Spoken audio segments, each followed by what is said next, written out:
Hi everyone, I am Mohan. Again, I am here to discuss new topic and the new lecture also. And today will be the second lecture of the alternating current. आज का हमारा दूसरा lecture होगा. जैसा कि previous lectures में हम लोगों ने डिस्कस किया अल्टरनेटिंग करंट के बारे में, डीसी के बारे में, उन दोनों के डिफरेंस के बारे में, और आरएमएस वैल्यू क्या होता है, एवरेज वैल्यू क्या होता है, आरएमएस वैल्यू का फिजिकल सिग्निफिकेंस क्या होता है, उन सारी चीज़ों को हमने समझा. आई होप वो लेक्चर आपको अच्छे से समझ में आया होगा. More practice more confidence for the physics subjects. आप जितना अच्छा प्रैक्टिस करोगे उतना अच्छा कॉन्फिडेंस गेन करोगे और उतना ही क्लैरिटी समझ में आएगी कॉन्सेप्ट्स की.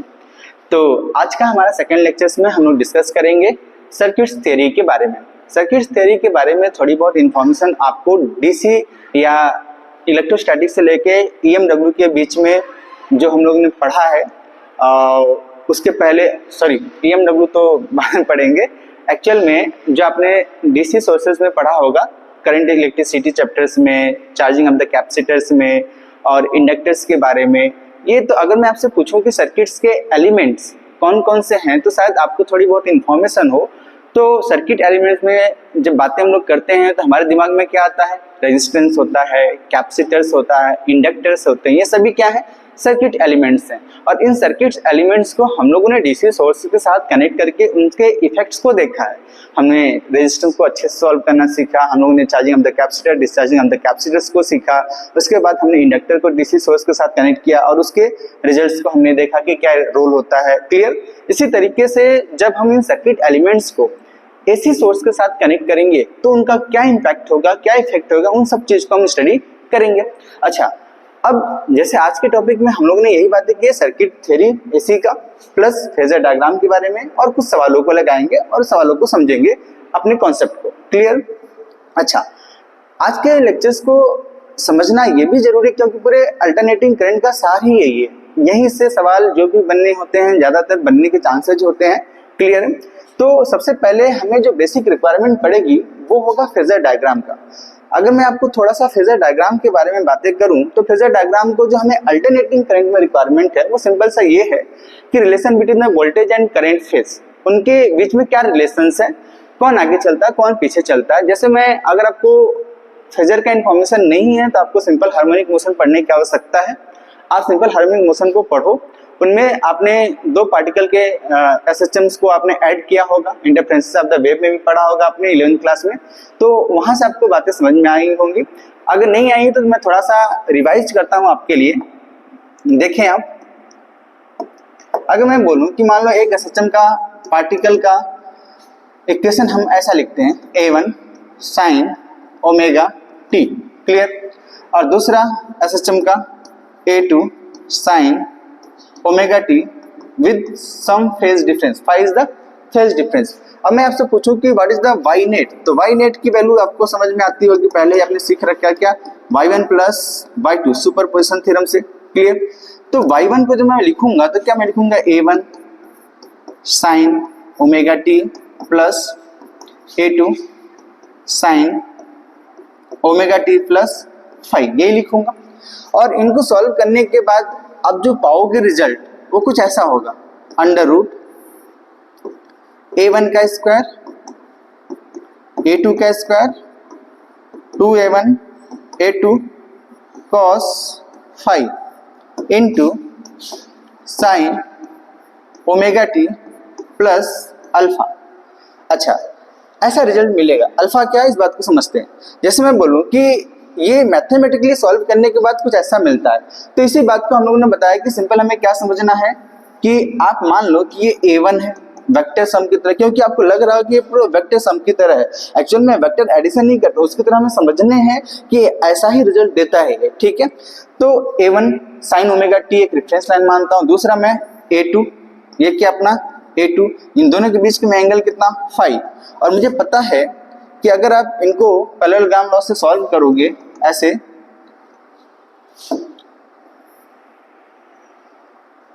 तो ये क्या आएगा अपने को, देखो आप,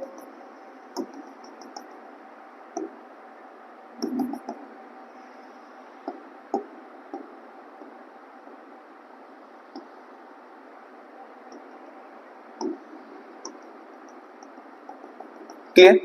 तो इनका जो रिजल्टेंट होगा इनके बीच में होगा। इस रिजल्टेंट के एंगल को मैं क्या बोला, अल्फा, और ये एंगल कितना होगा अपना, फाई होगा। और मुझे पता है कि ये जो वेक्टर फॉर्म होगा ये क्या अपना a2, इसका एक कंपोनेंट इधर लूंगा तो मुझे कितना दिखेगा, ये a2 cos फाई, और इधर मैं कंपोनेंट लूंगा तो कितना मिलेगा अपने को, a2 sin फाई। तो अब मैं अगर आपसे tan अल्फा की वैल्यू पूछूं, tan अल्फा की वैल्यू पूछूं तो आप क्या लिखोगे, परपेंडिकुलर बाई बेस, तो परपेंडिकुलर कितना, a2 sin phi divided by total length इस ट्रायंगल में, तो क्या a1 plus a2 cos phi, ये वेक्टर हम लोगों ने सीख रखा है, क्लियर है। तो अब मेरा जो रिजल्टेंट होगा मैं ऐसे लिखूंगा, ar sin omega T plus alpha, where alpha is equal to, alpha equal to मैं क्या लिखूंगा, tan inverse a2 sin phi a1 plus a2 cos phi, clear है बातें। ये एसएचएम में हम लोग ने जोड़ना सीखा था, वहां से हमें ये पता होगा। और आपने देखा होगा कि कोई पार्टिकल सर्कुलर मोशन करता है तो उसका प्रोजेक्शन हॉरिजॉन्टल लाइन पे लिया जाए, वर्टिकल लाइन पे होगा, वो एसएचएम करता है, तो वहां से वो कितना फेज बनाएगा, कौन सा पार्टिकल कितना आगे चलता है, वो सब आप डिटेल्स पढ़े होंगे। तो बिल्कुल हमें वहां पर रिलेशन पता चलता था कि कौन सा पार्टिकल्स का या फिर कौन से वेव का क्या रिलेशन है। इसी तरीके से हमें जो अल्टरनेटिंग करंट में डील करना है वो भी ऐसे ही। अल्टरनेटिंग करंट में एक्चुअली में आप देखोगे तो क्या है, साइनोसॉइडल फंक्शन ही मिलेंगे, उनके साथ कुछ फेज डिफरेंस होगा, तो अपने को समझ में आएगा कि वोल्टेज का अगर ये इक्वेशन है, करंट की ये इक्वेशन है, तो दोनों में क्या रिलेशन, कौन आगे चल रहा है कौन पीछे चल रहा है। इन सारी बातों को हम डिटेल से आज डिस्कस करेंगे, क्लियर है बातें। अब हम आगे की बातें करते हैं अपने आज के लेक्चर्स की। प्योर रजिस्ट्री सर्किट, अगर मैं आपको बोलूं कि जिस तरीके से, जैसे आप आरसी सर्किट कैसे बोला करते थे, डीसी सोर्स में रेजिस्टेंस और कैपेसिटर प्रेजेंट होता था तो हमको क्या बोलते थे, आरसी सर्किट। इसी तरीके से रजिस्ट्री सर्किट है। अच्छा, अगर मैं बोलूं कि किसी भी डीसी सोर्स में रेजिस्टेंस कनेक्ट कर दिया जाए, एक बैटरी और एक रेजिस्टेंस कनेक्ट कर दिया जाए, तो वो हमारे लिए क्या होगा, रेजिस्टेंस सर्किट होगा। तो इसी तरीके से एसी सोर्स में मैं क्या बोल रहा हूँ कि जब किसी सर्किट में सिर्फ रजिस्टर एक एसी सोर्स के साथ कनेक्ट कर दो आप, तो वो जो सर्किट बनेगा वो क्या कहलाता है, प्योर रजिस्ट्री सर्किट कहलाएगा। क्या बोला मैं कि मेरे पास एक रजिस्टर है जिसकी वैल्यू मैं कितना बोलता हूँ R, इसको मैं एक एसी सोर्स के साथ कनेक्ट करता हूँ जिसकी वैल्यू मैं बोल देता हूँ E naught sine omega t, simple ऐसे, क्लियर।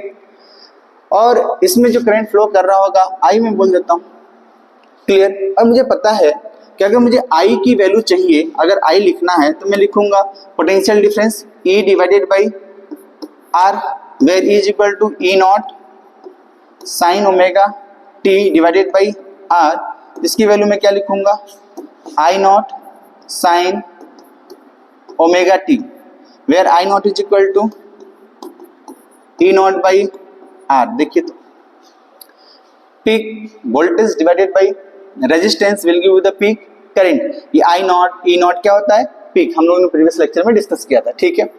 अब इस बात को समझते हैं। तो अब हमारे पास जो करंट का इक्वेशन आया है वो है I naught sine omega T, और हमारे पास जो वोल्टेज का इक्वेशन जो सप्लाई सोर्स है वो है ई नॉट साइन ओमेगा टी। अब हमें पढ़ना है कि बताएं कि इस करंट और वोल्टेज में क्या रिलेशन है, कौन आगे चलता है कौन पीछे चल रहा है, इस बात को हमें चेक करना है। तो हम सिंपली चेक करते हैं। देखें आप, हमारे पास जो इक्वेशन है, देखिए मैं ऐसे बोलूं E is equal to E naught sine omega T, clear. और I इज इक्वल टू हमारे पास मिला है I naught sine omega T. और at t is equal to 0 पे अगर मैं करंट और वोल्टेज की वैल्यू पता करूं तो मुझे ये बात समझ में आती है E की वैल्यू 0 आएगी और I की वैल्यू भी 0 आएगी।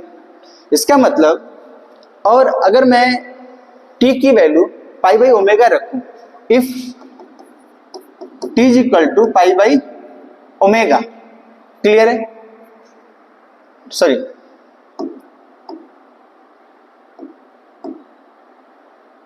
पाई बाई 2 ओमेगा रखूं, तो आप देखो पाई बाई 2 ओमेगा रखोगे तो साइन पाई बाई 2 की वैल्यू, इसमें सेकेंड केस में देखो आप क्या मिलेगा अपने को, E की वैल्यू पाई बाई 2 ओमेगा रखोगे, ओमेगा ओमेगा कट जाएगा, तो अपने पास क्या बचेगा पाई बाई 2। तो ये वैल्यू कितनी हो जाएगी, ई नॉट हो जाएगा, और आई की वैल्यू कितनी हो जाएगी, आई नॉट हो जाएगा। इन दोनों चीजों को देखने के बाद मेरे को एक बात समझ में आती है कि सेम टाइम पे करंट और वोल्टेज सेम टाइम पे मिनिमम हो रहे हैं, सेम टाइम पे मैक्सिमम हो रहे हैं। इसका मतलब इस रिजल्ट्स में बोल सकता हूं कि करंट और voltage are in a same phase, क्योंकि ये दोनों ही सेम टाइम पे मिनिमम हो रहे हैं, सेम टाइम पे मैक्सिमम हो रहे हैं। तो अगर मैं इनका फेजर डायग्राम को ड्रॉ करूं तो अगर मैं इसको ई बोलता हूं, E naught sine omega t की लाइन मानता हूं, इसको मैं ई बोलता हूं, E naught sine omega t की लाइन रेफरेंस लाइन मानता हूं, तो मेरा जो करंट होगा वो भी इसी लाइन पे होगा। ये भी मैं ऐसे ड्रॉ कर देता, ऐसे, वो भी इसी लाइन पे होगा, ये I. It means current and voltage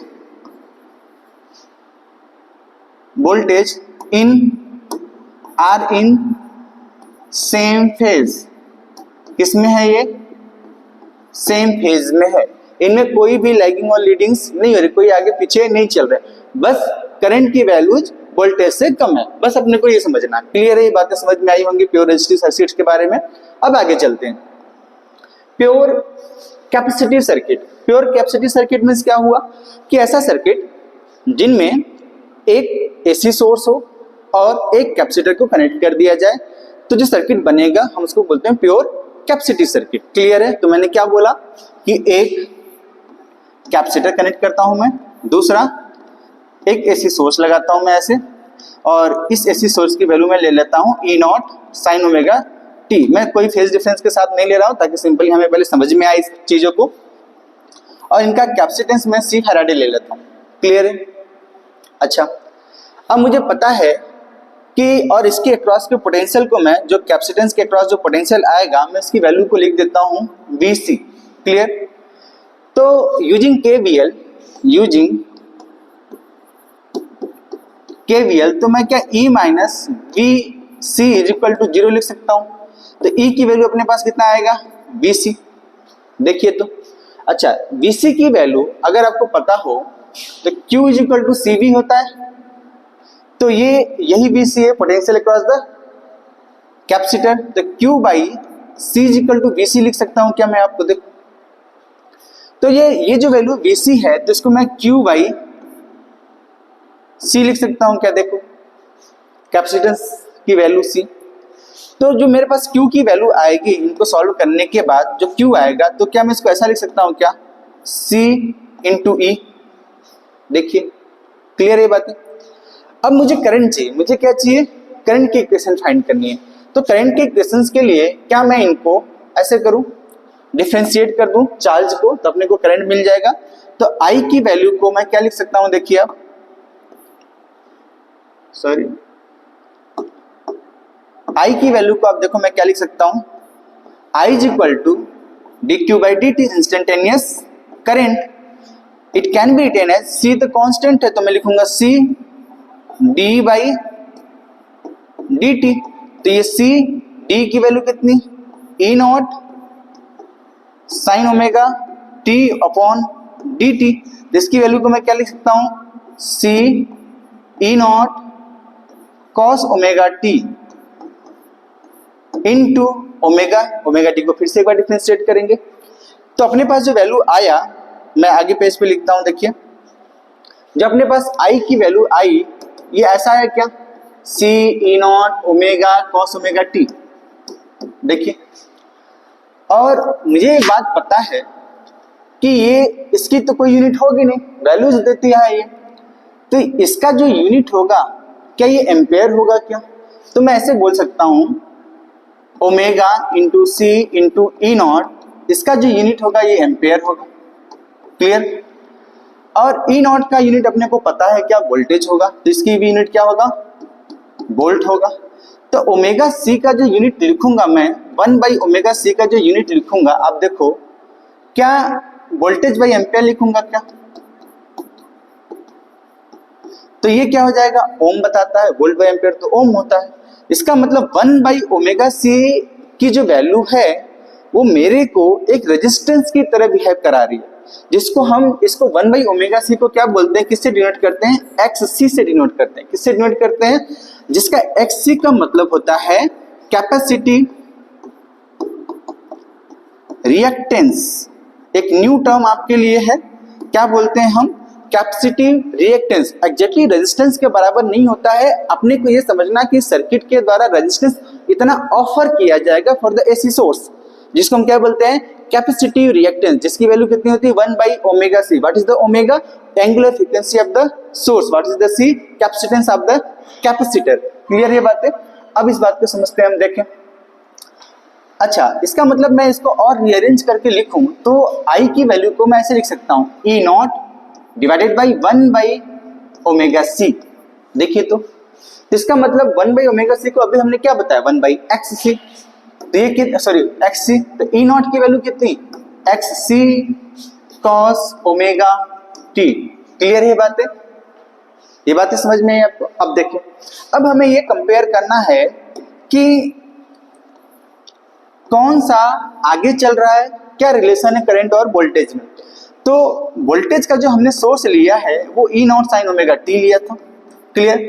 और जो करंट का सोर्स है, इसको हम इसको मैं बोल सकता हूं I0 is equal to E0/xc, peak voltage divided by capacitance reactance, sorry capacity reactance is equal to peak current. तो मैं इसी को क्या लिख देता हूं, I0, और यहाँ पे अपने को क्या लिखेंगे, cos ओमेगा t। देखें क्या ये दोनों इक्वेशन बातें समझ में आई, क्लियर है।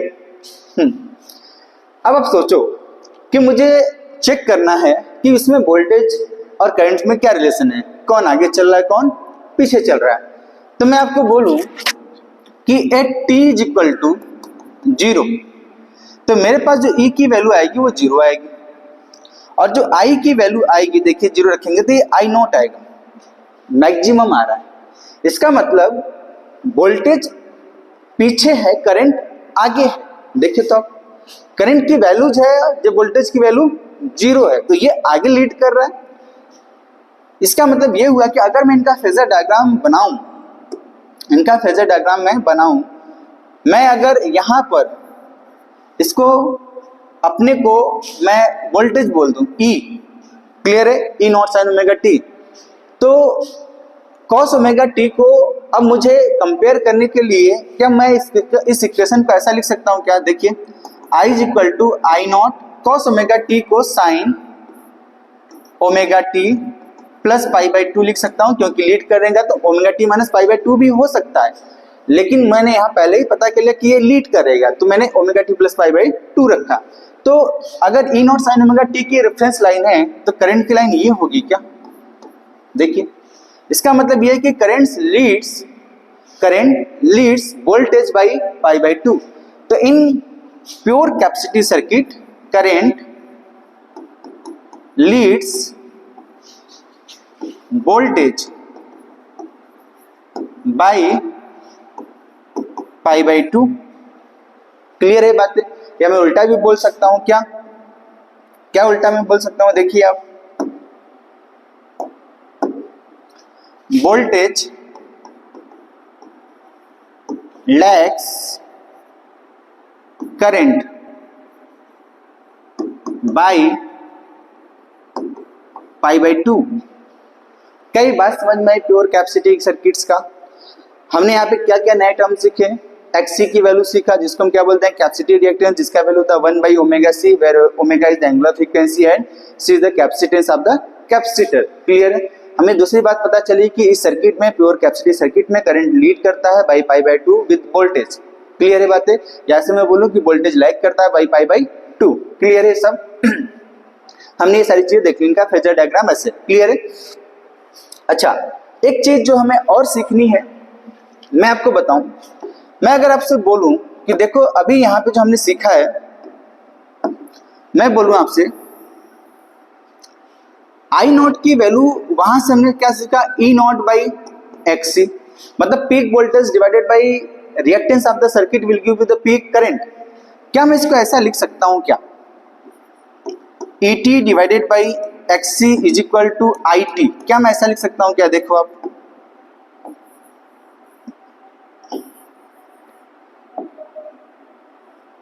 IT is equal to ET divided by XC means instantaneous voltage divided by reactance of the circuit is equal to instantaneous current। इन दोनों में ये वाला रिलेशन तो हमने अभी ऊपर सीखा कि ये तो सही है। आप पीक वोल्टेज को कभी भी सर्किट के रिएक्टेंस से डिवाइड करोगे तो अपने को पीक करंट देगा, लेकिन क्या इंस्टेंटेनियस वोल्टेज को मैं रिएक्टेंस से डिवाइड करूं तो क्या मुझे इंस्टेंटेनियस करंट मिलेगा क्या? इस बात को समझते हैं। इसका मतलब ये है कि अगर मैं किसी भी टाइम पे वैल्यूज को चेक करूं तो क्या ये दोनों वैल्यू सेम हैं क्या? तो मुझे ये बात समझ में अभी आई कि करंट आगे चलता है और वोल्टेज पीछे चलता है, तो ये सेम फेज में कभी होंगे नहीं, कुछ ना कुछ डिफरेंट वैल्यूज मिलेंगी। एक पर्टिकुलर टाइम पे कभी भी सेम फेज अपने को मिलने वाला नहीं है। इसका मतलब ये रिलेशन होल्ड नहीं कर सकता। अगर सेम फेज होगा तो हो सकता था, तो ऐसा रिलेशन कभी भी होगा नहीं। इस बात को आपको ध्यान देना है कि ऐसा नहीं कि इंस्टेंटेनियस वोल्टेज दे रखा है डिवाइडेड बाय आपने रिएक्टेंस किया तो आपको इंस्टेंटेनियस करंट मिल जाएगा, नहीं, ऐसा नहीं करना। क्लियर है बातें? तो पीक वोल्टेज और पीक करंट का रिलेशन होल्ड करेगा, but instantaneous voltage instantaneous current का रिलेशन होल्ड नहीं करेगा। क्लियर है? अब इनके न्यूमेरिकल्स को हम लोग छोटे छोटे अगर हैं तो देखते हैं। देखिए, पहला हमारे पास जो न्यूमेरिकल है वो ये है, a capacitor of the capacitive reactance 5 ओम, मतलब XC की वैल्यू हमको मिल गई। पहला डेटा हमारे पास क्या है, सॉल्यूशन में देखिए मैं कैसे करूंगा। इनको आप पॉज करके एक बार ट्राई करो, सिंपली समझ में आ जाएगा, क्योंकि प्रीवियस जो हमने लेक्चर अभी टॉपिक डिस्कस किया उसी के बेस पर है। तो सॉल्यूशन क्या है, XC की वैल्यू मुझे पता है कितना, 5 ohm. Clear? With AC source की वैल्यू मुझे पता है कितना, V equal to 3 sin omega t plus pi by 6। देखिए तो क्लियर है बातें। Find the RMS peak voltage, RMS and peak current and instantaneous current. हमसे 4 चीजें पूछा गया है। क्या क्या पूछा गया है, क्या है देखिए, V0 की वैल्यू पूछा गया है, RMS की वैल्यू पूछा गया है, I0 की वैल्यू पूछा गया है, RMS की वैल्यू पूछा गया है एंड IT की वैल्यू पूछा गया। इतनी वैल्यू हमसे पूछी गई है। तो V0 तो हम लोग इजीली फाइंड कर सकते हैं। V0 की वैल्यू मैं क्या लिखूंगा, देखिएगा कंपेयर करने के बाद इक्वेशन तो 3 है, 3 वोल्ट। क्लियर? तो क्या मैं VRMS की वैल्यू फाइंड कर सकता हूं क्या? VRMS की वैल्यू सिंपल, क्या, पीक वोल्टेज बाय √2, तो कितना हो जाएगा 3/√2। क्लियर? ये सिंपल। और अभी हमने पढ़ा कि अगर मुझे करंट की वैल्यू चाहिए तो मैं क्या करूंगा, peak voltage divided by reactance of the circuit is equal to I0। देखो तो पीक वोल्टेज की वैल्यू अपने को पता है कितना, 3, XC की वैल्यू कितना है 5, तो I0 की वैल्यू कितनी, 3/5 या 0.6 एम्पेयर। क्या ये बात समझ में आई आपको? दूसरा हमसे क्या पूछा गया है, देखें, IRMS पूछा गया है। IRMS की वैल्यू को मैं क्या लिख सकता हूं, देखिए IRMS तो I0/√2, तो 3/5√2, ये क्या हुआ, एम्पेयर, ये IRMS हुआ। क्लियर बात है? अब हमसे पूछा गया है इंस्टेंटेनियस करंट, हमसे क्या पूछा गया है, IT की वैल्यू पूछी गई है। तो IT की इक्वेशंस लिखने के लिए तो मैं सबसे पहले I0 लिखूंगा साइन ओमेगा, साइन के साथ कंपेयर ओमेगा t प्लस π/6 है। अच्छा, मुझे पता है कि प्योर कैपेसिटिव सर्किट में करंट π/2 से आगे चलता है, π/2 से आगे चलता और वोल्टेज से।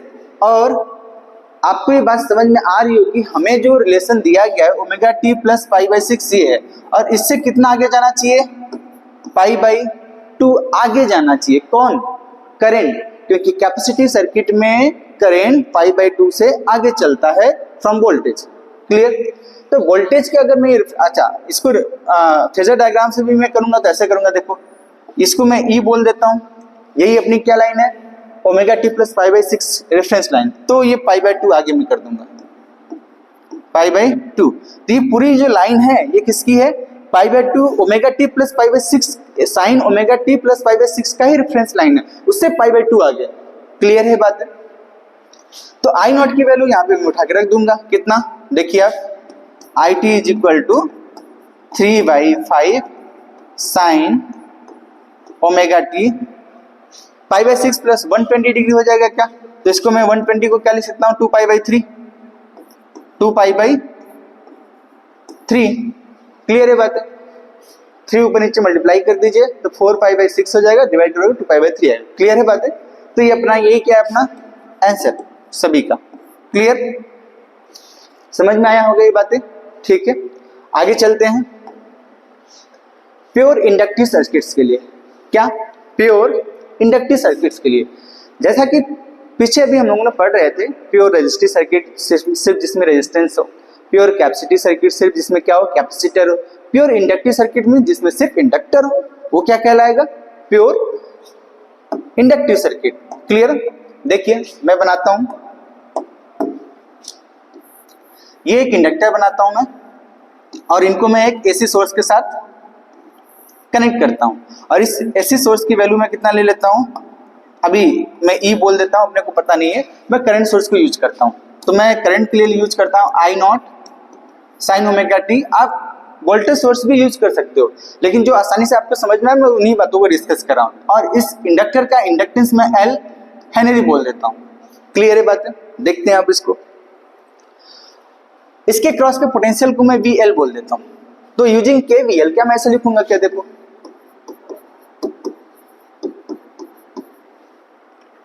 E minus V L is equal to 0, तो E is equal to V L. Clear है? और आपको इंडक्टर के क्रॉस पोटेंशियल लिखने आता होगा, L D I by D T with magnitude only. Direction की बातें हम लोग नहीं करते हैं, ठीक है। L D I by D T होता है, minus L D I by D T होता है, लेकिन हम मैग्नीट्यूड की बातें करेंगे तो L D I by D T. Clear? तो क्या मैं E की वैल्यू ऐसे लिख सकता हूं, क्या, L D I by D T, और I की वैल्यू हमको पता है, तो मैं क्या E की वैल्यू ऐसे लिखूंगा, देखिए L D I by D T I naught sine omega T. Clear? तो इनको मैं क्या लिख दूंगा, L into I not cos omega T into omega. देखो अब, तो इनको मैं सॉल्व करूंगा तो E की वैल्यू कितना आएगा, I naught into omega L into cos omega t. देखिए, तो हमारे पास अब जो वैल्यू आई ऐसा, अब आप ऐसे भी समझो, चलो मैं प्रीवियस आगे पेज को यूज करता हूं। मेरे पास जो E की वैल्यू आई, E की वैल्यू जो आई वो कितना आया, omega L into I not cos omega T, और जो करंट का वैल्यू हमने लिया है वो कितना है, I naught sine omega t. यही तो लिया है। अब मुझे पता है कि इसके कोई वैल्यूज, इसकी कोई यूनिट होगी नहीं, वैल्यू होगा तो ये पूरा यूनिट कितना, omega L into I naught की यूनिट कितना, वोल्ट, और आई नॉट की यूनिट कितनी होती है, एम्पेयर होता है। तो अगर मैं ओमेगा एल की यूनिट आपसे पूछूंगा तो आप वोल्ट बाई एम्पेयर ही तो बोलोगे, और ये तो ओम होता है। इसका मतलब ओमेगा एल मिलके कुछ रेजिस्टेंस ऑफर कर रहे हैं, और उस रेजिस्टेंस की वैल्यू कितनी, ओमेगा एल के बराबर, जिसको इस वैल्यू को हम लोग क्या बोलते हैं, एक्स एल से डिनोट करते हैं, जिसको हम बोलते हैं इंडक्टिव रिएक्टेंस। क्या बोलते हैं, इंडक्टिव रिएक्टेंस। किसको, एक्स एल को। कब होता है, जब सर्किट में इंडक्टर कनेक्ट, तो उसके द्वारा जो रेजिस्टेंस ऑफर किया जाएगा हम उसको क्या बोलते हैं, इंडक्टिव रिएक्टेंस बोलते हैं, जिसकी वैल्यू कितनी, ओमेगा एल के बराबर। क्लियर है बातें? इसका मतलब अब मुझे आई नॉट की जो वैल्यू लिखना हुआ तो मैं ऐसे लिखूंगा, देखो अब आई नॉट की जो वैल्यू लिखूंगा, आप यहां से देखो, ये पूरा ये omega constant, L constant, I naught, तो मैं इसको ऐसे लिख सकता हूं, E naught cos omega t, where E naught is equal to, देखो अब omega L into I naught, तो ई नॉट को divided by X L is equal to I naught लिख सकता हूं क्या, अभी देखो अब ओमेगा एल को हमने क्या बोला, एक्सएल, इसको मैंने क्या बोला अभी, XL into I naught, peak voltage divided by inductive reactance is equal to peak current. Clear है बात है? अब देखिए इस E naught cos omega t को अगर मुझे कंपेयर करना है वोल्टेज और करंट के साथ, तो मुझे ये चेक करना है कि कौन आगे चल रहा है कौन पीछे चल रहा है। तो मैं अगेन जैसे हमने प्रीवियस में चेक किया, टी इक्वल टू 0 पे वैल्यू रख के चेक करेंगे। तो एट टी इक्वल टू 0, अच्छा एट टी इक्वल टू 0 पे मैं वैल्यू रखूं तो आप देखोगे आई नॉट की वैल्यू, आई की वैल्यू क्या मिलेगी 0, बट ई की वैल्यू कितनी मिलेगी, ये ई नॉट मिल रहा है। इसका मतलब सेम टाइम पे करंट 0 है, वोल्टेज मैक्सिमम है।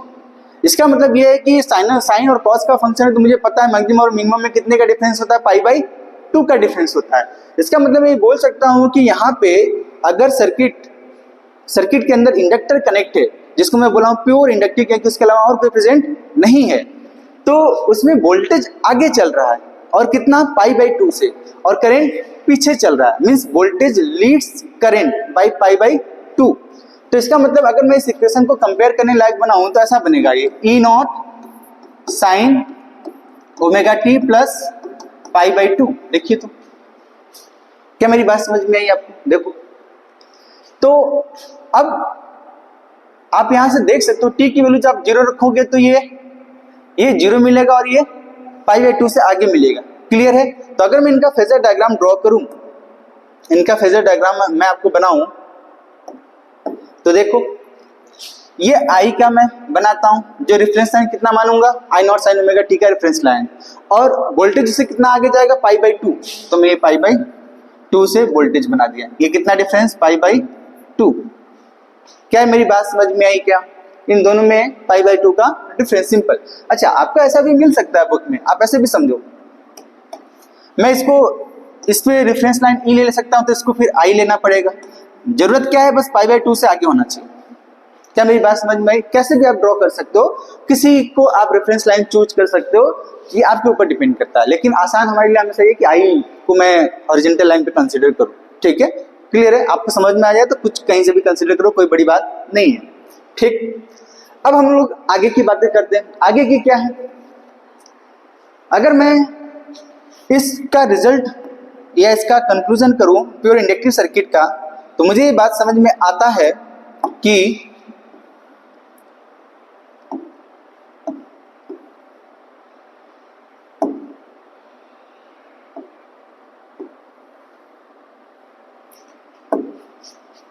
in pure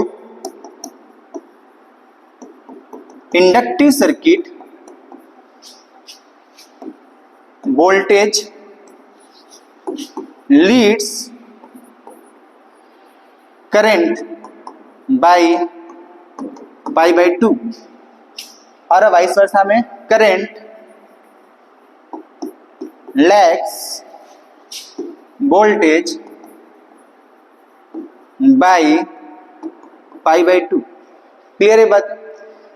अभी हम लोगों ने प्योर रेजिस्टेंस, प्योर कैपेसिटर्स और प्योर इंडक्टिव सर्किट्स के बारे में पढ़ा। उन सब में हमने देखा कि करंट वोल्टेज में क्या रिलेशन है, कौन आगे चलता है किस सर्किट में और कौन पीछे चलता है किस सर्किट में।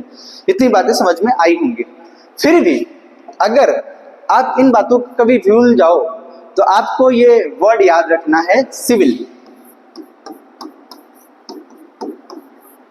क्या मतलब है इसका?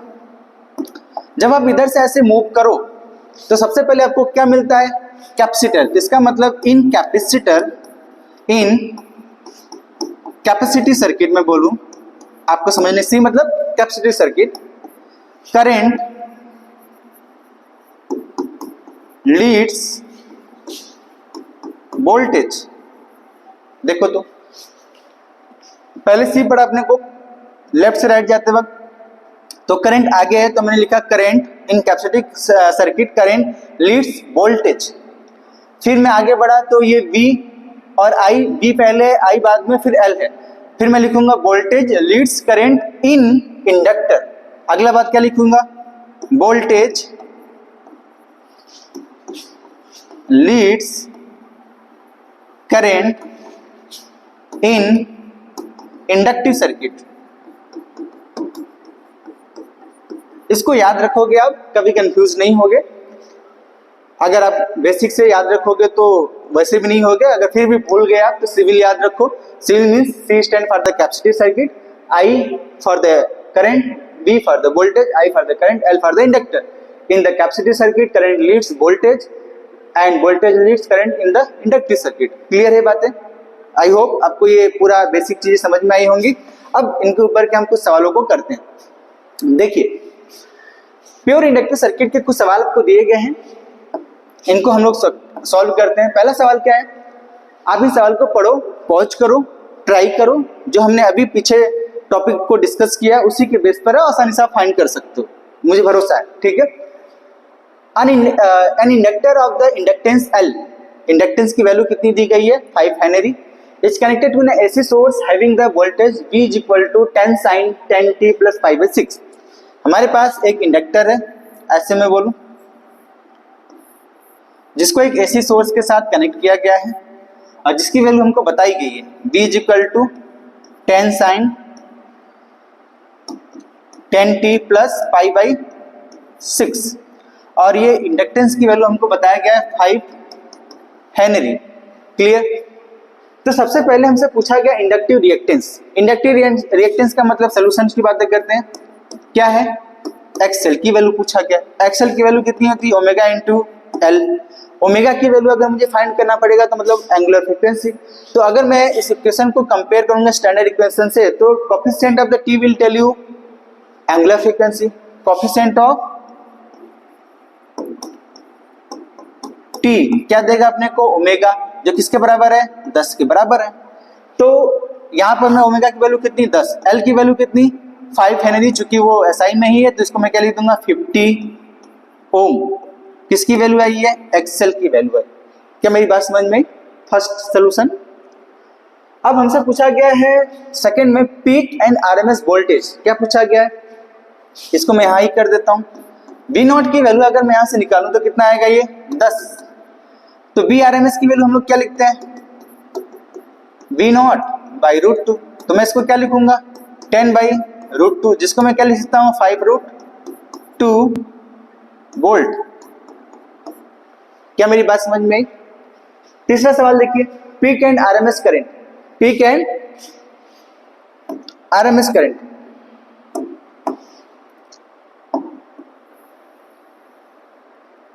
देखो, पीक करंट के लिए अभी हम लोगों ने बातें पीछे किया, क्या कैसे, देखो, क्या मैं आई नॉट को V not by X L लिख सकता हूं क्या?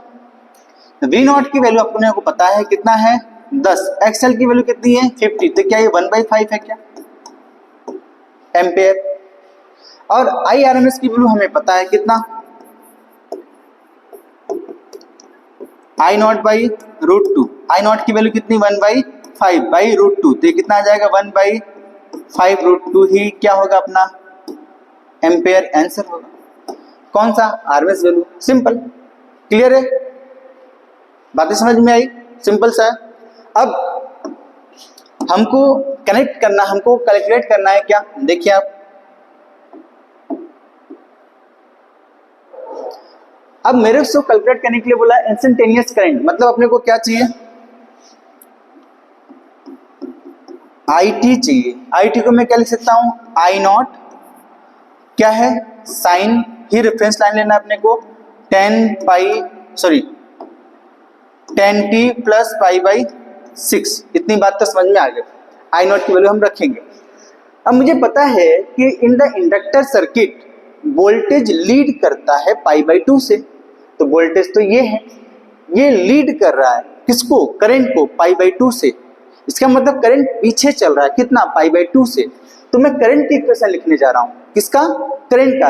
तो ये करंट इस रेफरेंस लाइन से sin 10t प्लस 5/6 माइनस π/2 होगा, पीछे चलेगा। तो मैं क्या लिखूंगा यहां पर, देखें आप, माइनस π/2 और आई नॉट की वैल्यू कितनी 1/5 sin 10t प्लस π/6, इनको सॉल्व करते हैं तो कितना हो जाएगा -60।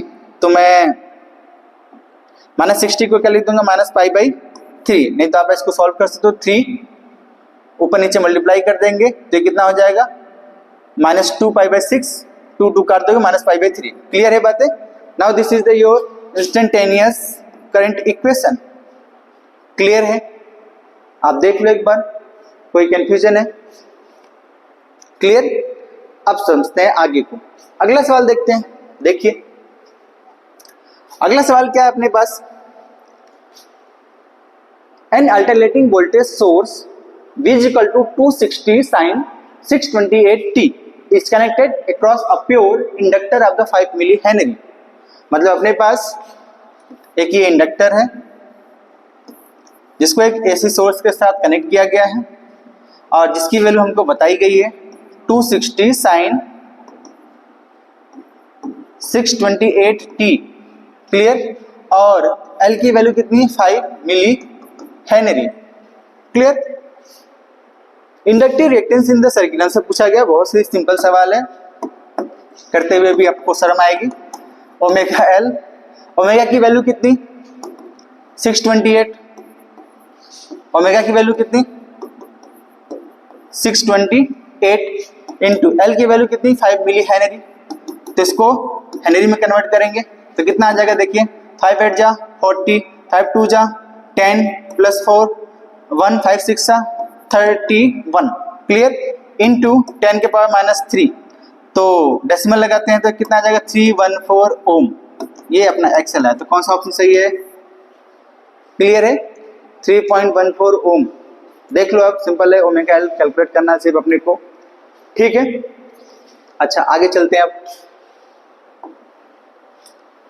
अब अभी तक हम लोगों ने एसी सोर्स में एक एक एलिमेंट्स को कनेक्ट कर रखे थे। प्योर रेजिस्टेंस के बारे में सीखा, प्योर कैपेसिटर्स के बारे में सीखा, प्योर इंडक्टिव सर्किट्स के बारे में इंडक्टर कनेक्ट करके सीखा। अब क्या होगा यदि उन सभी में एसी सोर्स में एक से ज़्यादा एलिमेंट्स को कनेक्ट करूंगा, तो जिनमें से सबसे पहले, अच्छा ये पूरे अगर मैं लेक्चर्स की बातें करूं पूरे एसी सोर्स का, तो पूरे अल्टरनेटिंग करंट में ही मुझे यही पढ़ना है। क्या पढ़ना है? देखो आपको pure resistive circuit, pure capacitive circuit, pure inductive circuit, ये तीन हमने अभी पढ़ लिया।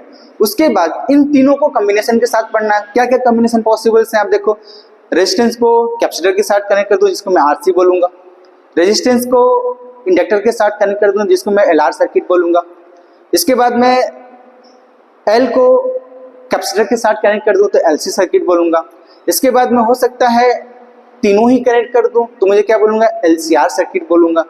क्या ये बातें ये पूरे चैप्टर्स में हमें यही सर्किट्स के बारे में ही पढ़ना है। तो तीन तो अभी हम लोगों ने पढ़ लिया, अभी हमें क्या पढ़ना बाकी है? आरसी पढ़ना बाकी है, एलआर पढ़ना बाकी है, एलसी पढ़ना बाकी है, एलसीआर पढ़ना बाकी है। और इन सब के डिटेल्स में हम लोग थोड़ी थोड़ी बातें और डिस्कस करेंगे।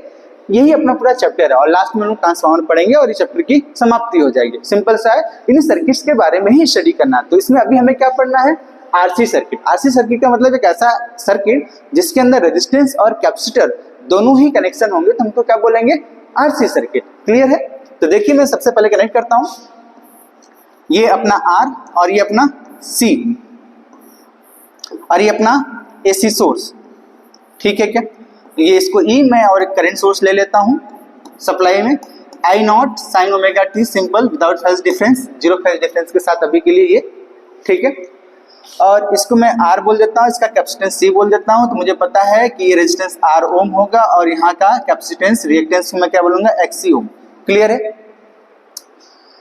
अब मैं अगर आपको बोलूं कि अगर मैं इसको KVL के थ्रू सॉल्व करना चाहूं तो ऐसे लिखूंगा, और मैं इसके क्रॉस के पोटेंशियल को मैं ऐसे बोल देता हूँ VR पोटेंशियल, और इसके क्रॉस के पोटेंशियल को VC पोटेंशियल बोल देता हूँ। क्लियर? और अगर मैं इस लूप में घूम जाऊं, KVL लगाऊं,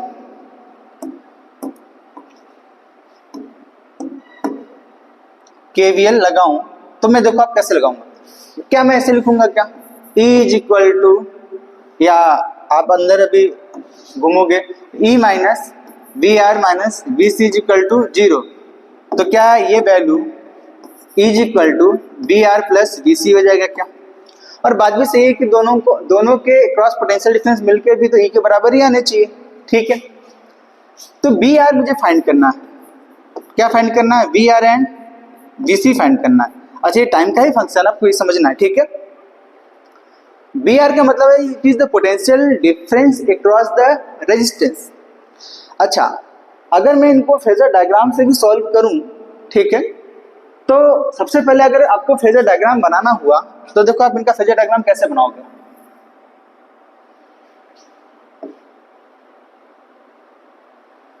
आगे पेज पे मैं बना देता हूं, अभी के लिए मैं इक्वेशन लिखता हूं। देखो आप, मुझे ये बात पता है कि करंट और voltage across the resistance will be in a same phase.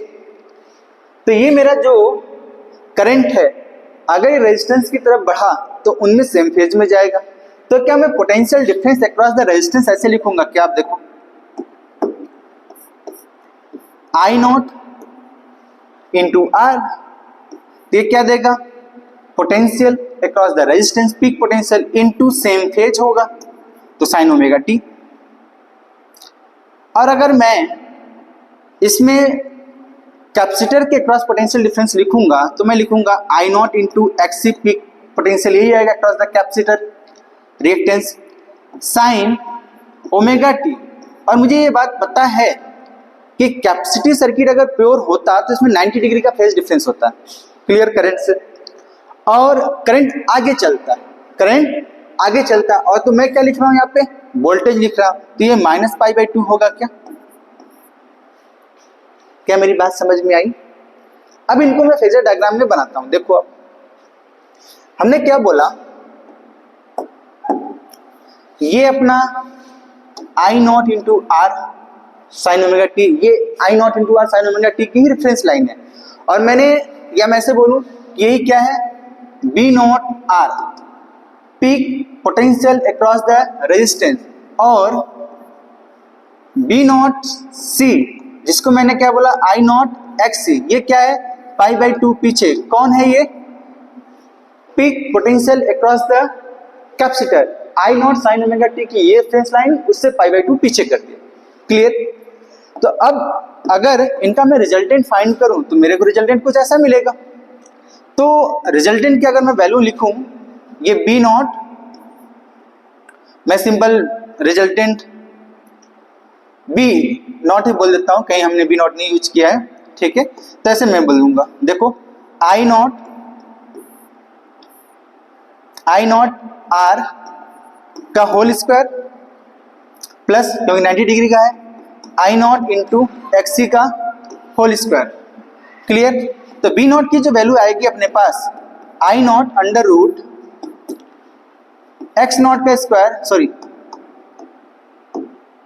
Are का स्क्वायर प्लस एक्सी का स्क्वायर आएगा, क्या क्लियर है बात? तो अपने पास ये जो बी नॉट का पीक रिजल्टेंट का आएगा वो आई नॉट अंडर रूट एक्सी का स्क्वायर प्लस आर का स्क्वायर, ये आएगा क्या। अच्छा अब इस बात को हम और आगे मॉडिफाई करते हैं, तो आई नॉट इंटू जेड, मैंने under root R square plus X C square को जेड से रिप्लेस कर दिया, तो जेड की वैल्यू कितना लिखा मैंने, under root R square plus X C का स्क्वायर। अच्छा आप अगर देखो तो ये पीक वोल्टेज है, ये पीक करंट है, तो वोल्टेज और ये करंट, और वोल्ट बाय करंट अपने को जेड की वैल्यू, जेड की यूनिट बताएगा, वो यूनिट क्या है, ओम है। इसका मतलब ये सर्किट का रेजिस्टेंस है, ये सर्किट का क्या है, रेजिस्टेंस है, और ये सर्किट के रेजिस्टेंस को हम बोलते हैं इम्पीडेंस, इम्पीडेंस ऑफ सर्किट, जिसकी यूनिट कितना, ओम ही होगा। बात क्लियर है क्या? अच्छा अब मुझे किसका इक्वेशन लिखना था, वोल्टेज का, रिजल्टेंट वोल्टेज का, करंट की इक्वेशन मुझे दी गई थी। तो मुझे ये बात समझ में आ रहा होगा कि जो अपना रिजल्टेंट वोल्टेज है, जो अपना रिजल्टेंट वोल्टेज है, तो आप देखोगे ये I naught sine omega T आगे चल रहा है, और ये वोल्टेज है रिजल्टेंट, तो इससे अल्फा, मैं अभी कितना बोल देता हूं, अल्फा। तो ये अपना resultant current I naught sine omega T, या मैं जो उससे है उससे अल्फा पीछे चल रहा है। और ये बात भी अपने को समझ में आती है कि अगर प्योर कैपेसिटर होता तो π/2 से आगे चलता करंट और वोल्टेज पीछे चलता, जो कि हमने फेजर डायग्राम से बनाया था, ठीक है। क्योंकि अब ये प्योर तो है नहीं, रेजिस्टेंस साथ में कनेक्टेड है, तो आगे तो चलेगा करंट, लेकिन π/2 से नहीं, कुछ वैल्यू से, तो कितना अल्फा आगे चल रहा है सिर्फ, अब वो कम हो गया। क्लियर है? तो मैं अब इसका जब मैं रिजल्टेंट इक्वेशन लिखूंगा तो क्या मैं बी फंक्शन ऑफ टी ऐसे लिखूंगा क्या, V naught sine omega t minus alpha. देखिए तो क्या मेरी ये बात समझ में आई? ये रेफरेंस लाइन आई नॉट साइन ओमेगा टी की थी, उससे कितना अल्फा, तो sign omega t minus alpha कर दिया। तो बी नॉट की वैल्यू कितनी, आई नॉट अंडर रूट आर का स्क्वायर प्लस एक्स का स्क्वायर, तो ये sine omega t minus alpha, यही तो आएगा। क्लियर है? या मैं ऐसे लिख दूं इसको, I naught into Z sine omega t minus alpha. अब मुझे अल्फा की वैल्यू कैलकुलेट करनी है। अगर आप अल्फा की वैल्यू को कैलकुलेट करो तो क्या मैं अल्फा की वैल्यू tan अल्फा ऐसा लिख सकता हूं क्या, परपेंडिकुलर बाई बेस, तो ये कितना एक्सी बाई आर। देखिए तो अच्छा, I naught X C divided by I naught R लिखोगे, आई नॉट और नेट कैंसिल हो जाएगा, तो अपने पास क्या बचेगा, tan अल्फा की value X C by R, simple. तो अल्फा की वैल्यू कितना हुआ, tan inverse X C by R, तो मैं इसको क्या लिखूंगा, tan inverse X C by R. This is the your resultant voltage equation. तो अगर ये प्योर कैपेसिटी सर्किट होता तो वोल्टेज π/2 से पीछे चलता, चूंकि ये प्योर कैपेसिटी सर्किट नहीं है तो वोल्टेज कुछ एंगल से पीछे चलेगा, और वो एंगल कितना है, अल्फा। और अल्फा की वैल्यू कैलकुलेट करना हम लोग ने सीखा कितना, एक्सी बाई आर। तो I not her bar cancel हो जाएगा, अपने को उतना ज्यादा सोचने की जरूरत नहीं है, तो आई नॉट कैंसिल ना हो जाएगा। तो अगर मैं फेजर डायग्राम बनाऊं भी तो मैं इसको ऐसे भी बनाऊं तो अपने को कोई प्रॉब्लम नहीं होगी। कैसे, आप देखो,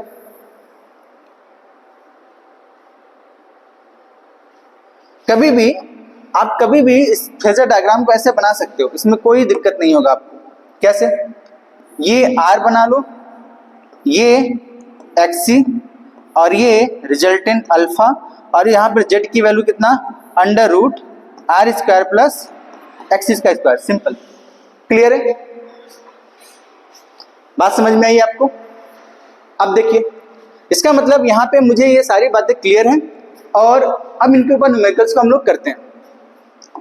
देखिए एक सवाल मैं क्या लेता हूं, तो अगला सवाल देखिए हम लोग करते हैं। इस सवाल को क्या है कि मान लीजिए हमारे पास एक रेजिस्टेंस है ऐसे, और ये कैपेसिटेंस, जिनको मैंने एक एसी सोर्स के साथ कनेक्ट किया। क्लियर है बातें?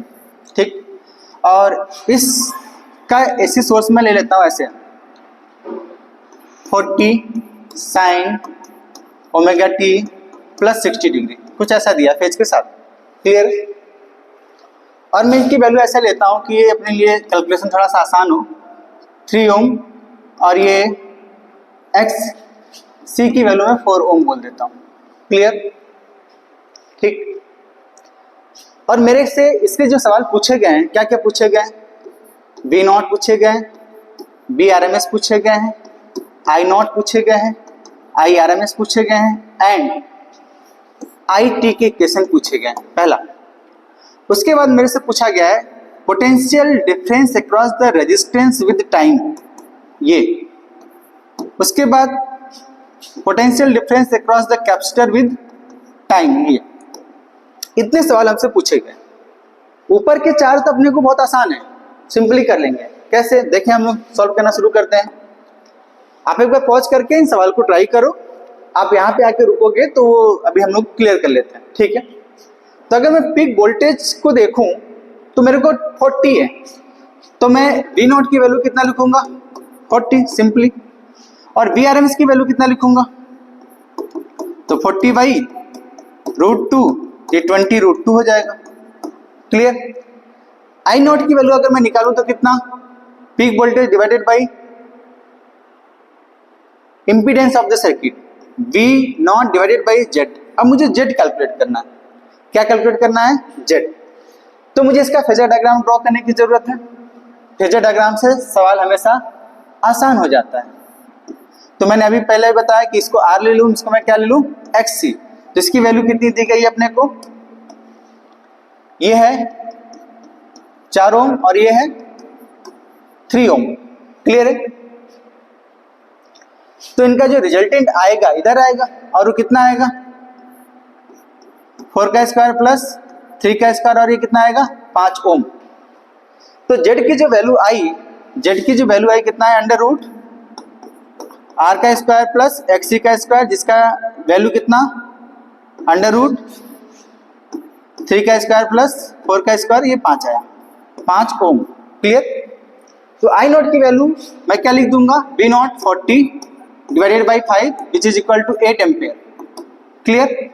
आई आर एम एस का वैल्यू कितना हो जाएगा, आई आर एम एस देखें आप, तो मैं लिखूंगा 8 एम्पेयर डिवाइडेड बाई रूट 2, ये कितना आ जाएगा 4 रूट 2 एम्पेयर। ये बातें समझ में आ गई होंगे, सिंपल। ठीक है क्या। अब सुनिए, मुझे करंट का इक्वेशन फाइंड करना है। मुझे क्या फाइंड करना है, करंट का equation. Clear.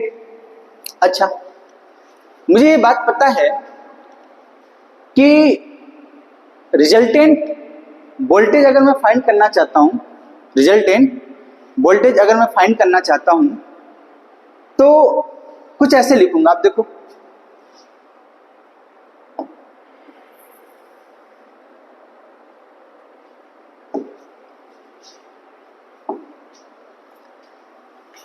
We I T की, अच्छा आई फंक्शन ऑफ टी लिखूंगा तो ऐसे लिखूंगा, I naught sine omega T plus pi by 6, ये वोल्टेज है। ये क्या है, वोल्टेज। और उससे कितना आगे चल रहा है करंट, कितना आगे चल रहा है, देखिए ये एंगल, ये एंगल कितना अल्फा, तो अल्फा फाइंड करना पड़ेगा अपने को, tan अल्फा, ये तो फाइंड करना पड़ेगा। अच्छा, अब ये tan अल्फा जो है ये कितना परपेंडिकुलर बाई बेस, तो कितना हो जाएगा 4/3, तो कितना हो जाएगा ये 4 4/3, तो ये कितना हो जाएगा 53 डिग्री। अगर आपको नहीं पता तो ऐसे आप ट्रायंगल बना सकते हो, ये 53 डिग्री, ये 3, ये 4 और ये 5, तो 4/3 कितना 53 डिग्री। ठीक है क्या, सॉरी ये, तो अल्फा इज इक्वल टू कितना 53 डिग्री, 53 डिग्री। क्लियर है। तो मैं यहां पे क्या लिखूंगा, प्लस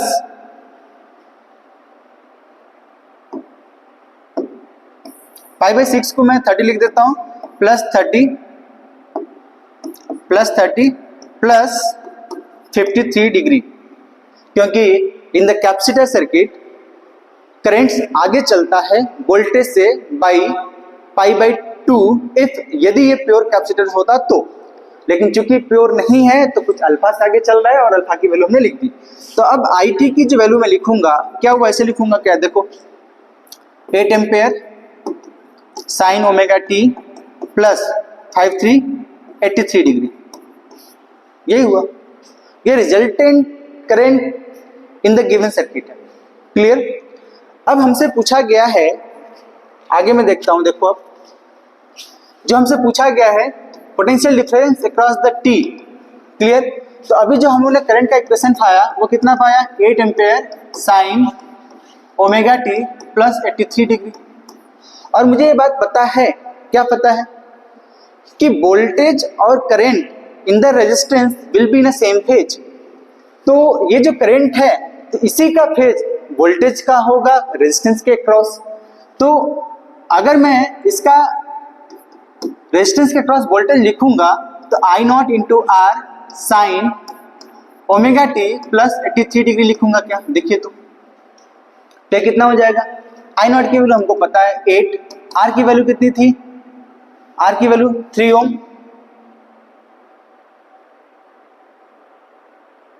हाँ आर की वैल्यू 3 ओम हमने लिया, ठीक है।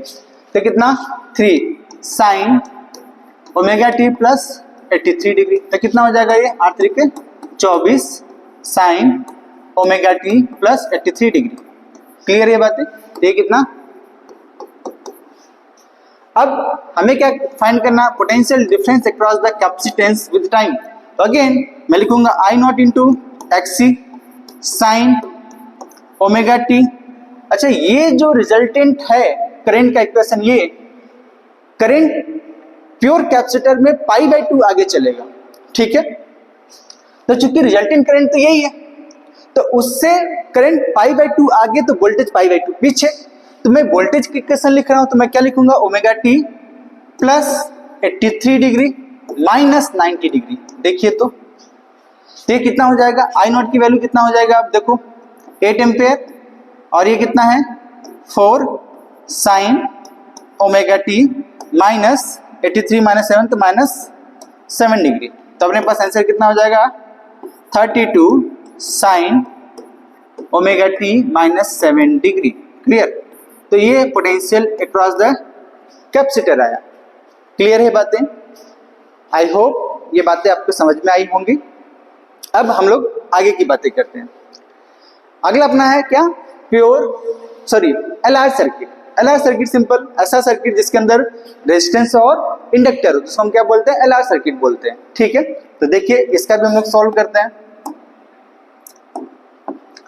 अगर LR सर्किट की बातें करोगे आप, तो ये इंडक्टर होगा और एक रेजिस्टेंस होगा,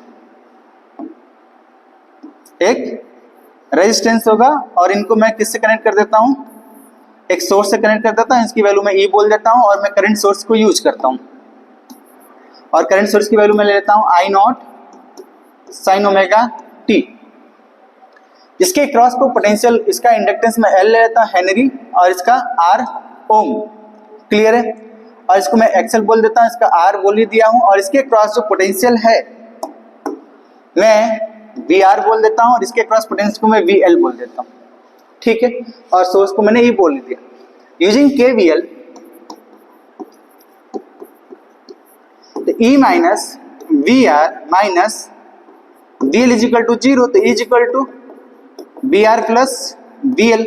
सम of the inductive, sum of the potential difference across the resistance and the inductor will be same as the supply source, ठीक है। अच्छा, तो मुझे VR कैलकुलेट करना है। VR फंक्शन ऑफ T है।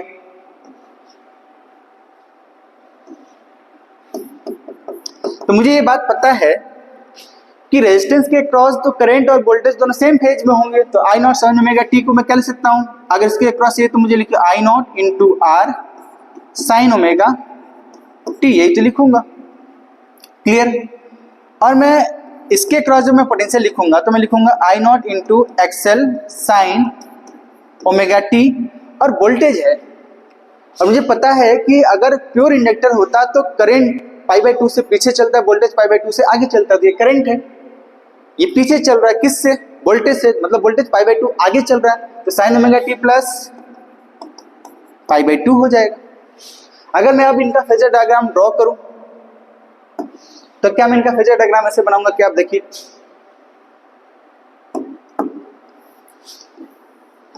ये क्या आई नॉट इंटू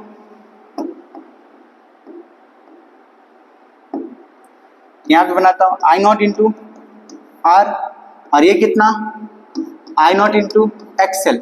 देखिए तो क्लियर। ये I naught sine omega T और उससे π/2 आगे, इसके क्रॉस का पोटेंशियल, जिसको मैं क्या बोल दूंगा, ये V नॉट एल है और ये V नॉट आर है। क्लियर है बात है। तो जो अपना रिजल्टेंट आएगा इनके बीच में आएगा कुछ ऐसे, और ये एंगल मैं बोल देता हूं अल्फा है। तो मैं इनका V नॉट रिजल्टेंट कितना लिखूंगा, I naught under root X L का स्क्वायर आर का स्क्वायर, यही तो लिखूंगा। अगर ये क्लियर नहीं है तो मैं दूसरा कलर यूज कर लेता हूं। देखिए आई नॉट आर का स्क्वायर प्लस एक्स एल का स्क्वायर। क्लियर है। तो V नॉट की वैल्यू मैं लिखता हूं I naught into under root R square plus XL का स्क्वायर, जिसको मैं आई नॉट इंटू जेड बोल देता हूं, जहां पर जेड की वैल्यू कितनी, Z is equal to impedance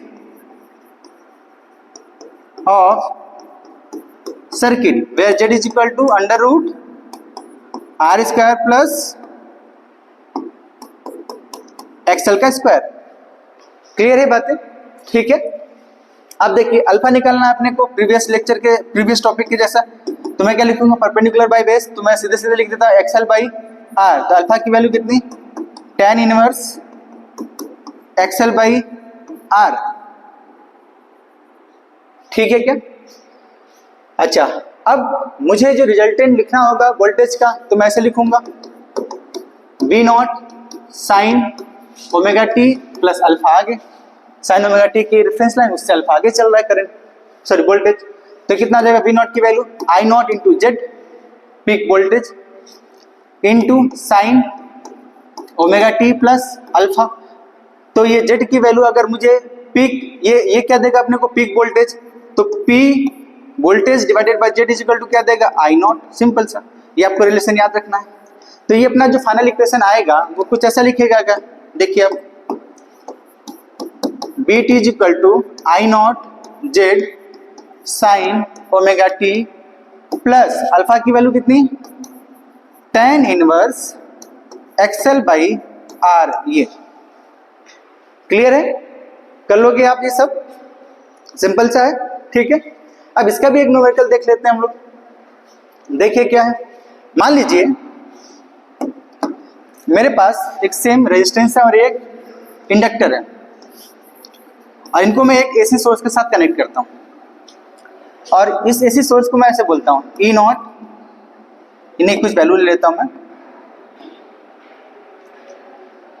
40 sign omega T plus 60, ऐसा कुछ ले लेता हूं, ये अपना ई है। और इनको मैं एक्सएल को मैं बोल देता हूँ 4 ओम और आर को बोल देता हूँ 3 ओम। ठीक है, मैं डायरेक्टली वैल्यू देता हूँ ताकि सिर्फ आपको सीखना है कैलकुलेट करने के लिए। ठीक है, प्रीवियस सवाल के जैसा सब कुछ पूछा जाएगा इसमें भी।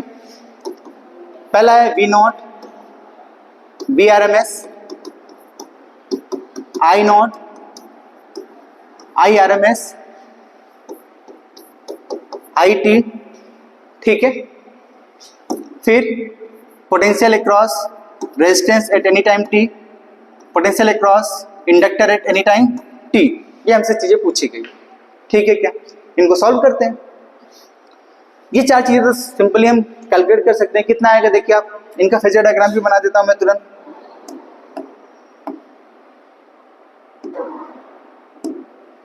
देखिए इनका फेजर डायग्राम ऐसे बनाता हूं,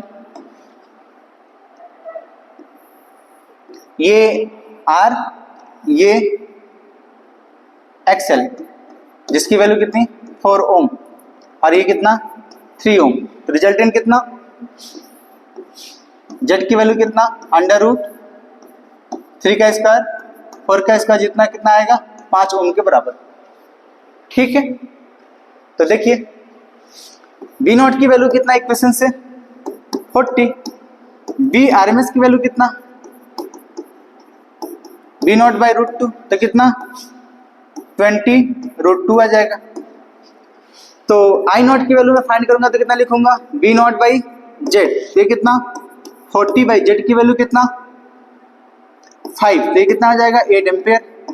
तो आई आर एम एस की वैल्यू कितना, आई नॉट बाई √2, तो कितना 8 बाई √2, तो कितना आ जाएगा 4 √2 एम्पियर। सिंपल, इतनी बातें समझ में आ गई होंगी, सिंपल सा। ठीक है, अब आई टी फाइंड करते हैं। आई टी लिखने के लिए मैं सबसे पहले क्या लिखूंगा, I naught sine omega T कितना है, यही अपना रेफरेंस लाइन कितना sign omega T plus 60 degree plus 60 degree. Clear है, अब मुझे ये बात पता है कि जो रिजल्टेंट करंट होगा अपना, जो रिजल्टेंट करंट होगा, सॉरी ये वोल्टेज था, तो मुझे करंट लिखना है, ये ओमेगा टी प्लस साइन 60 ये वोल्टेज का दे रखा, तो ये वोल्टेज तो इधर है, उससे करंट पीछे चलेगा कितना अल्फा से। ये एंगल में कितना बोल देता हूं,